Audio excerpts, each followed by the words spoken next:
আজ বানাবো দই কাতলা, তার জন্য মাছগুলো হালকা করে ভেজে রেখে দিয়েছি। আর এখানে আছে পোস্ত আর কাজু বাদাম পেস্ট। আর এখানে যা যা মশলা লাগে, আদা, পেঁয়াজ, রসুন, কাঁচা লঙ্কা সব কিছু পেস্ট করে দিয়ে দিয়েছি, হালকা কষিয়ে নিচ্ছি। তারপর কষিয়ে নেওয়ার পরে দিয়ে দিচ্ছি কাজু বাদাম আর পোস্ত। তারপর দিয়ে দিচ্ছি হালকা চিনি।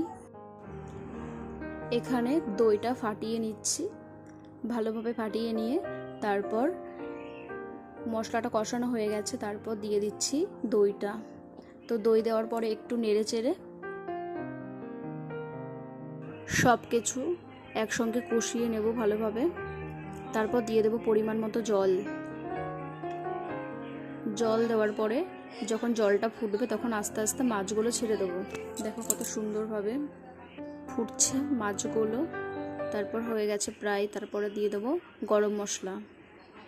গরম মশলা দিয়ে নামিয়ে নিয়েছি। তারপর উপর দিয়ে দিয়ে দিচ্ছি একটু ঘি। ঘি দেওয়ার পর দেখো কি সুন্দর লাগছে দেখতে।